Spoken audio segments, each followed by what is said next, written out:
Assalamualaikum warahmatullahi wabarakatuh. Selamat datang di channel Inspirasi Sahabat Muslim. Semoga yang sudah mampir ke channel ini saya doakan senantiasa dalam lindungan Allah Subhanahu wa Ta'ala.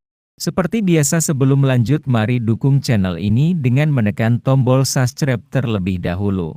Dan jangan lupa tekan tombol like-nya. Dan isi komen dengan doa-doa sesuai dengan hajat sahabat semua, agar kita aminkan bersama. Semoga menjadi wasilah terkabulnya doa dan hajat sahabat semua. Bagi Anda yang sudah like, subscribe dan komen, saya doakan semoga panjang umur, selalu diberikan nikmat kesehatan, dan rezeki yang berlimpah berkah. Dikaruniakan kemudahan dari segala urusan. Amin Allahumma amin. Kisah Nabi Yunus alaihi salam. Nabi Yunus hidup sekitar abad ke-8 setelah Masehi. Tepatnya setelah masa Nabi Ilyas dan Ilyasa.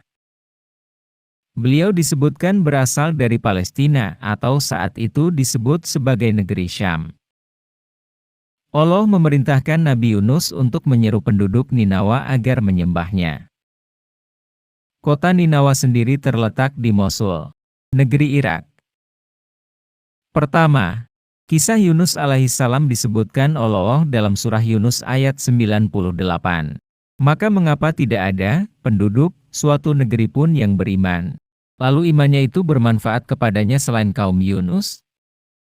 Ketika mereka, kaum Yunus, itu beriman, kami hilangkan dari mereka azab yang menghinakan dalam kehidupan dunia, dan kami beri kesenangan kepada mereka sampai waktu tertentu. Kemudian Allah menyebutkannya pada surah Al-Anbiya, ayat 87-88.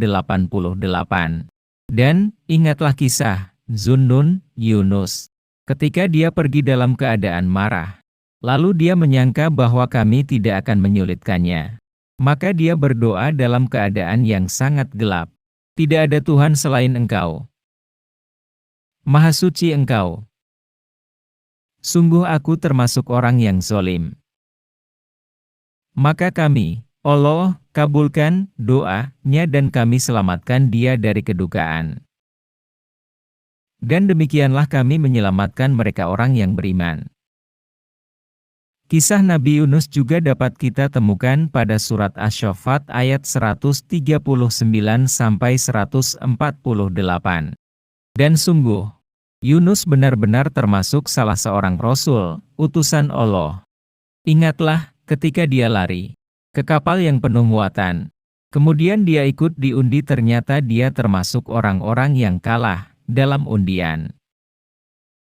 Maka dia ditelan oleh ikan besar dalam keadaan tercela. Maka sekiranya dia tidak termasuk orang yang banyak berzikir, bertasbih kepada Allah, niscaya dia akan tetap tinggal di perut ikan itu sampai hari kebangkitan. Kemudian kami lemparkan dia ke daratan yang tandus, sedang dia dalam keadaan sakit. Kemudian untuk dia kami tumbuhkan sebatang pohon dari jenis labu. Dan kami utus dia kepada 100.000 orang, atau lebih, sehingga mereka beriman. Karena itu kami anugerahkan kenikmatan hidup kepada mereka hingga waktu tertentu.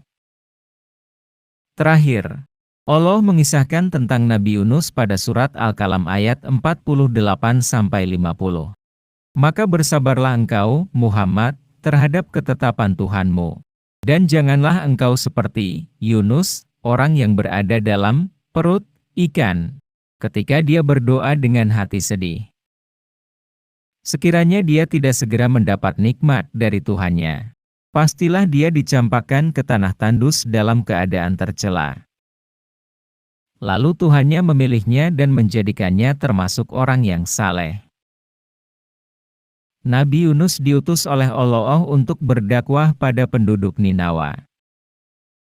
Ketika mendapatkan perintah tersebut, perjalanan panjang melintasi padang pasir yang luas dan gersang pun ditempuh Nabi Yunus dari negeri Syam. Sesampainya di Ninawa, Nabi Yunus alaihissalam mendapati para penduduknya tenggelam dalam kekafiran. Mereka menjadikan berhala sebagai Tuhan. Ritual penyembahan terhadap berhala ini telah berlangsung lama. Sebagai seorang pendatang, Nabi Yunus dianggap orang asing oleh penduduk setempat. Ketika beliau memulai dakwahnya dan mengajak kaum Ninawa untuk menyembah Allah, mereka malah mengolok-olok Nabi Yunus. Dakwah Nabi Yunus pun tak pernah dianggap oleh kaum Ninawa. Bahkan mereka merasa Nabi Yunus telah melakukan penghinaan terhadap berhala dan agama nenek moyangnya. Mendapati respon kaum Ninawa yang seperti itu, Nabi Yunus tetap sabar.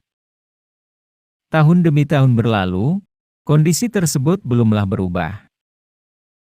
Hingga sampai 33 tahun Nabi Yunus berdakwah, hanya 2 orang penduduk Ninawa saja yang mendengarkan beliau. Nama mereka adalah Tanuh dan Rubil. Dan sampai pada suatu hari, habis sudah kesabaran Nabi Yunus menghadapi penduduk kaum Ninawa yang keras kepala itu. Beliau pun berniat meninggalkan kaumnya. Namun, sebelum beliau pergi, Nabi Yunus menyampaikan kepada penduduk Ninawa bahwa azab Allah akan datang. Kemudian pergilah Nabi Yunus dalam keadaan sedih, kecewa, dan marah. Beranjak dari Ninawa, Nabi Yunus menuju dermaga dan menumpang pada sebuah kapal.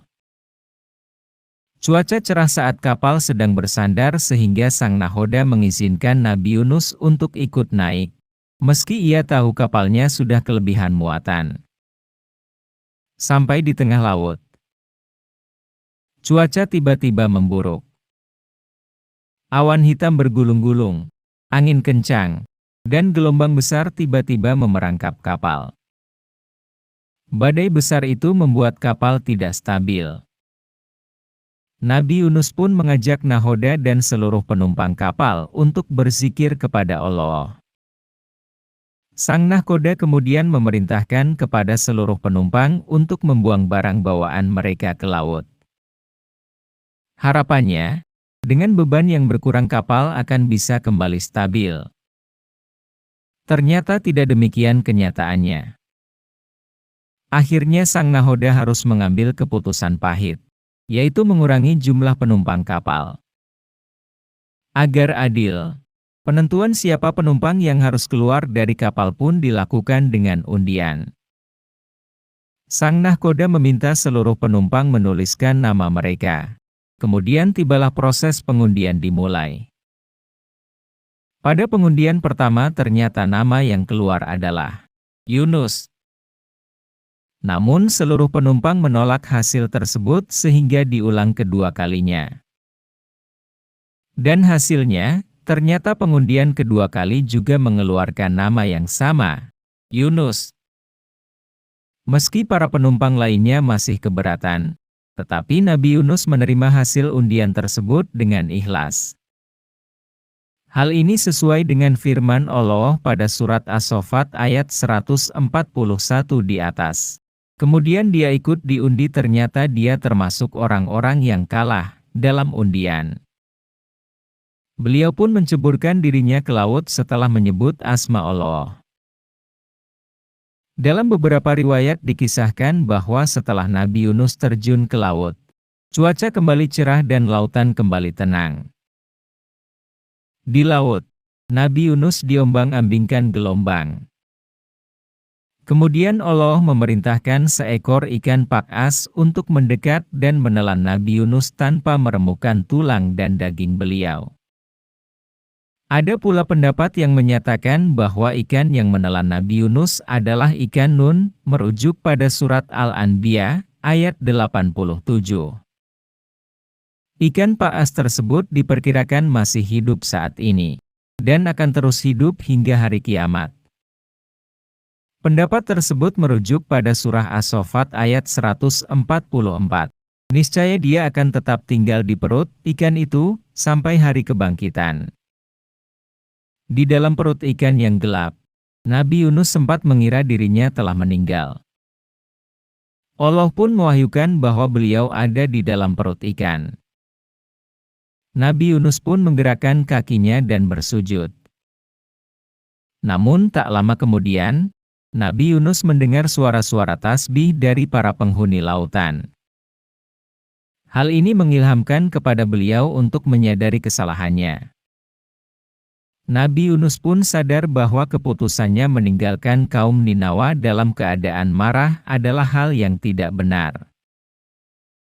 Karena itu Allah menghukum beliau dengan caranya, yaitu memenjarakan Nabi Yunus di dalam perut ikan. Hal ini seperti firman Allah pada surah As-Saffat ayat 142 di atas.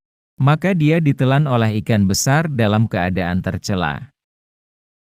Sebutan tercela pada ayat tersebut menandakan Allah tidak berkenan pada keputusan Nabi Yunus meninggalkan kaumnya. Allah juga menegaskan kekecewaannya pada Nabi Yunus dalam surat Al-Anbiya ayat 87. Dan ingatlah kisah Zunnun Yunus ketika dia pergi dalam keadaan marah. Lalu dia menyangka bahwa kami tidak akan menyulitkannya. Sadar akan kesalahan beliau, Nabi Yunus pun lantas berdoa sebagaimana yang Allah kisahkan dalam lanjutan ayat ke-87 surat Al-Anbiya di atas. Maka dia berdoa dalam keadaan yang sangat gelap. Tidak ada Tuhan selain Engkau, Maha Suci Engkau. Sungguh, aku termasuk orang yang zalim. Allah pun memperkenankan doa Nabi Yunus, seperti yang dikisahkan dalam surat Al-Anbiya, ayat 88. Maka kami kabulkan doanya dan kami selamatkan dia dari kedukaan.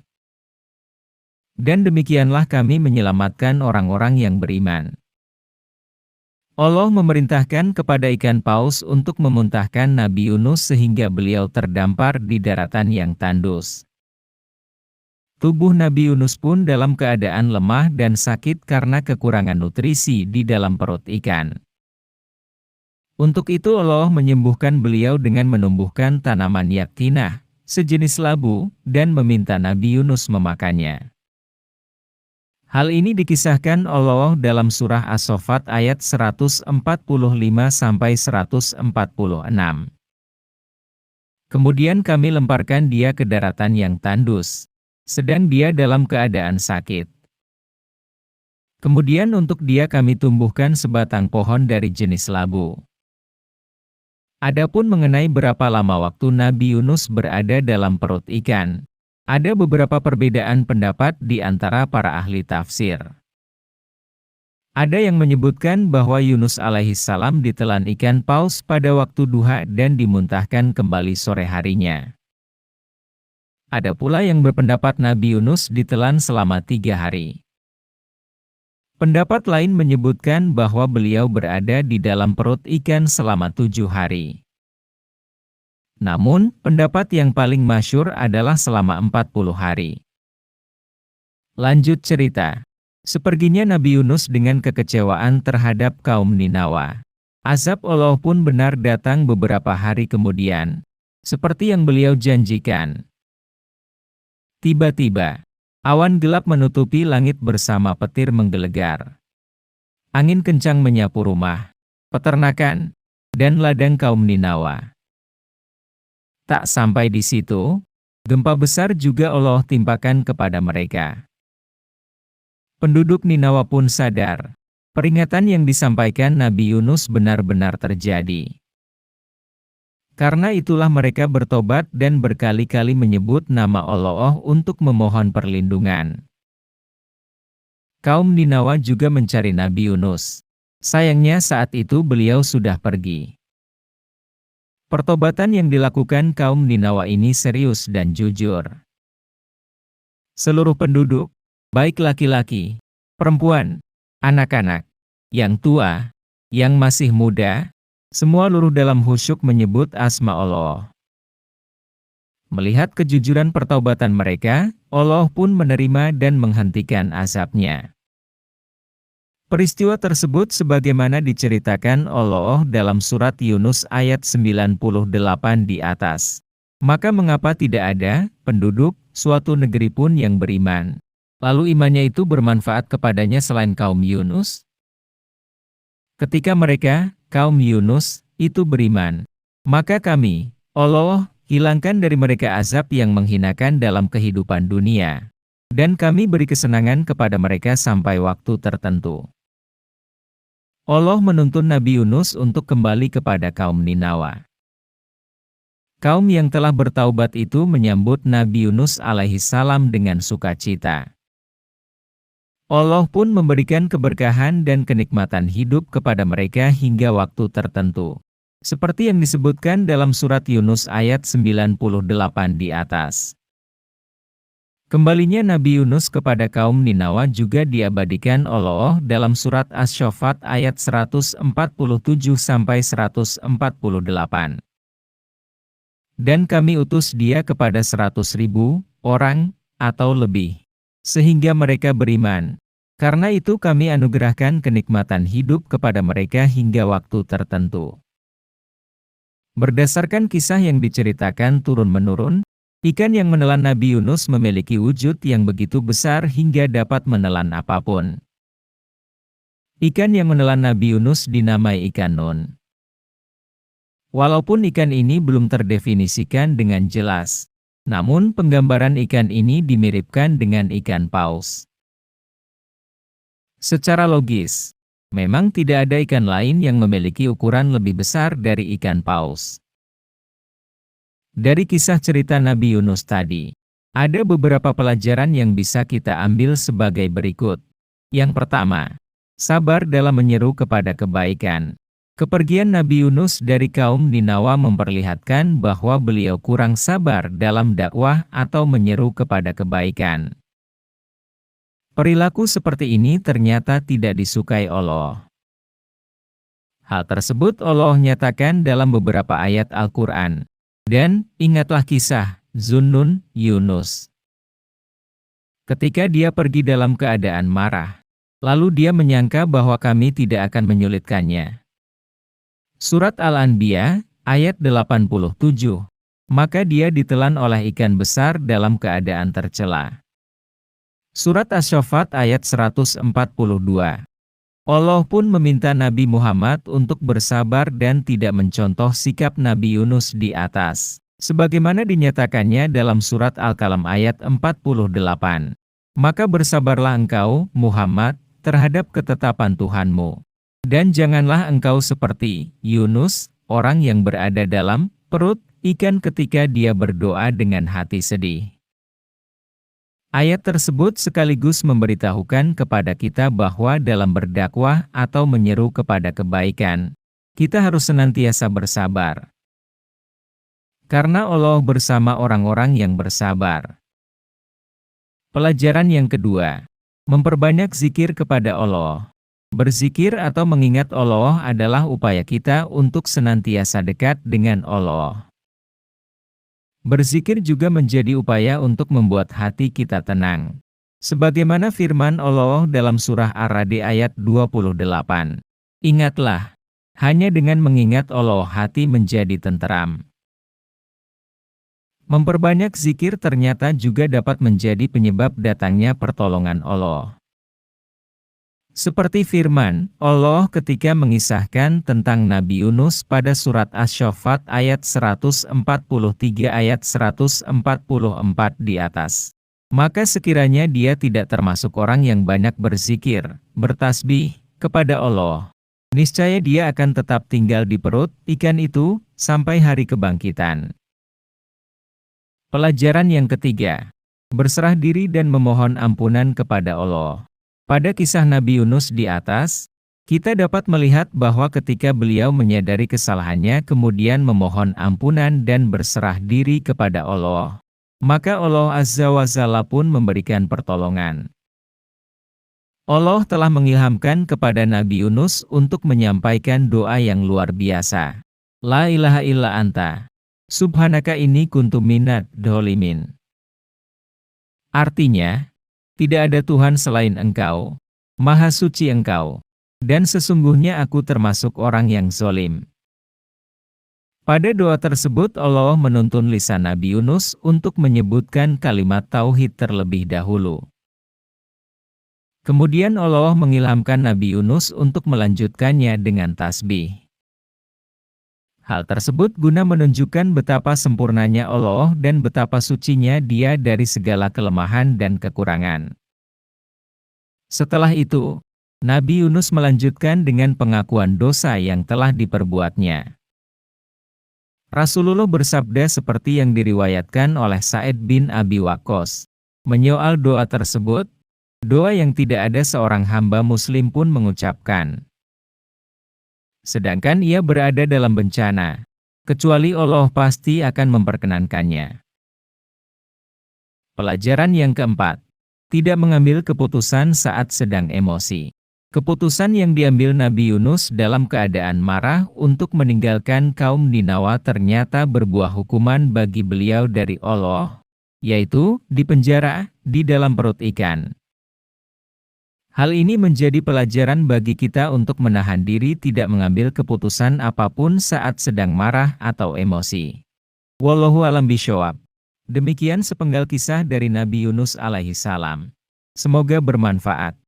Jangan lupa dukung channel ini dengan like, subscribe, komen dan share. Serta klik tombol lonceng agar mendapatkan notifikasi video inspiratif sahabat muslim lainnya. Sampai ketemu di video kisah nyata dan inspirasi lainnya. Wassalamualaikum warahmatullahi wabarakatuh.